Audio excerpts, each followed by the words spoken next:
The mansion stood silent, its polished halls echoing with the frustration of failure.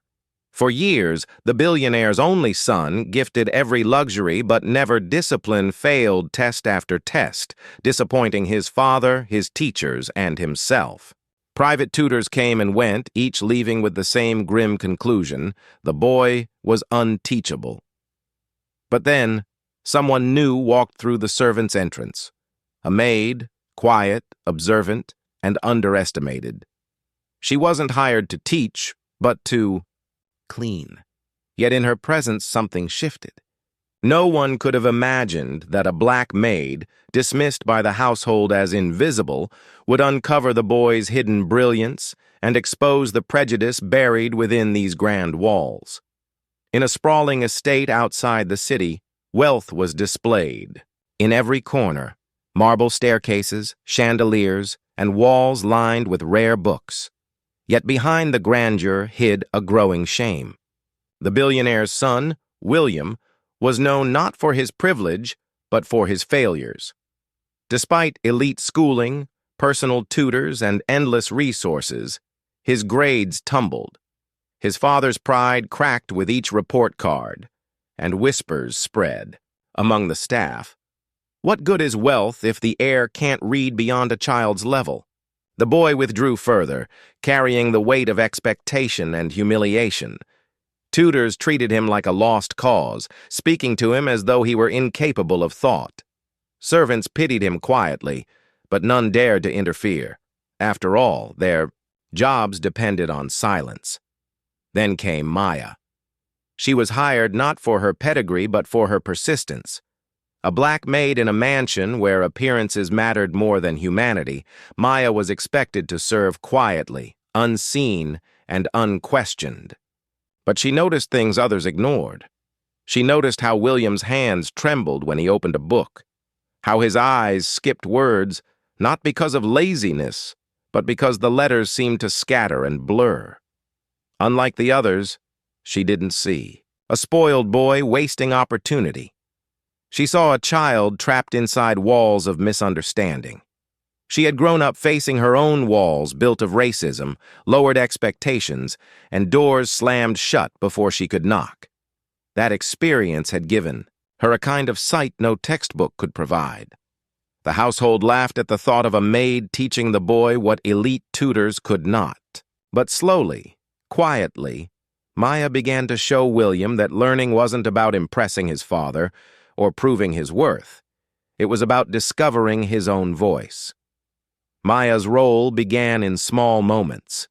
She would pause while dusting the library, glancing at William's open book.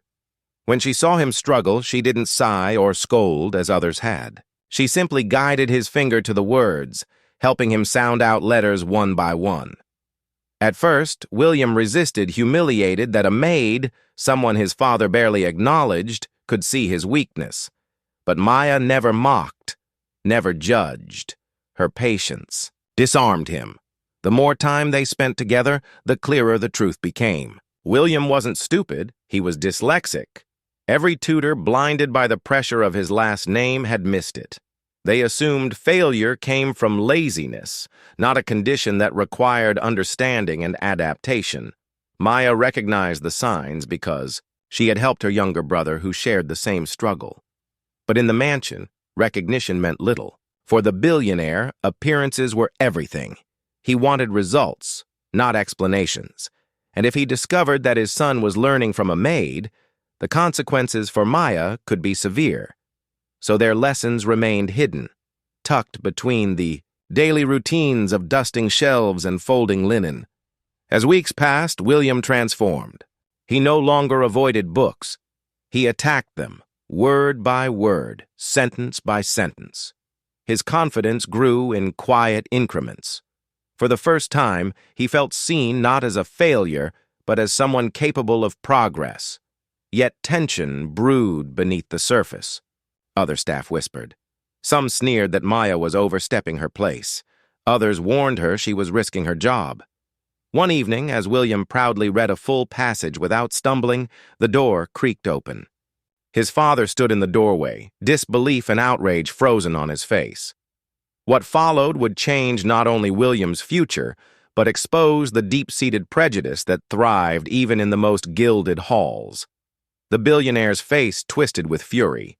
To him, it wasn't progress he saw, it was betrayal. How could his son's tutor be the maid? His voice, sharp and commanding, filled the room as he demanded Maya explain herself. William sat frozen, the confidence he had built shattering in seconds. Maya stood her ground. With calm steadiness, she explained that William was not incapable, not lazy, but struggling with dyslexia. She revealed how she had recognized the signs, how the boy's mind was sharp, just wired differently. She described his victories, the small steps he had taken, the words he could now read that once terrified him. But her words met a wall of arrogance. The billionaire dismissed her, accusing her of stepping out of her role, of embarrassing the family by suggesting their heir was defective. He sneered at the thought that a black maid could succeed where prestigious educators had failed. It was then William found his voice. For the first time, he spoke not with shame, but with defiance. He told his father that Maya had given him what no tutor could, belief, that her patience had shown him he wasn't broken. His trembling words carried more power than he realized. Cutting through years of silence and fear, the room fell heavy with tension. For the billionaire, it was a reckoning. His obsession with control and reputation had blinded him to his son's humanity. And though he couldn't admit it aloud, the truth was undeniable. Maya had given his son hope. The weeks that followed were uneasy.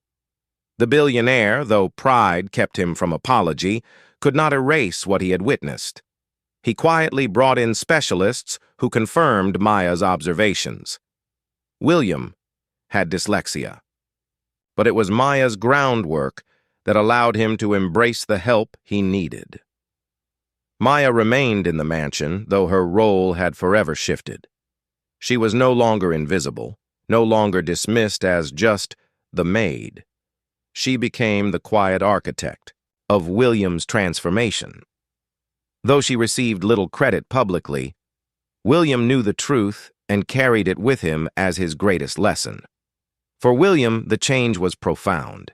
He not only began to pass his classes, but discovered a love for learning that had once been buried under shame. He realized that intelligence is not defined by speed, but by persistence. And most importantly, he learned that the value of a person is never tied to their status or skin color, but to their humanity. The story spread beyond the mansion's walls in whispers. Some staff admired Maya's courage. Others still clung to prejudice, unwilling to see past it. But the impact was undeniable. One boy's life had been changed forever because one woman chose to see him when no one else would. And that is the heart of this story. Racism thrives in silence, in the assumptions we inherit, and in the walls we build between one another. But it can be undone by courage, persistence, and the simple act of believing in someone society has dismissed. So ask yourself, how many lives remain unseen simply because we choose not to look? And how much potential is wasted, hidden behind prejudice?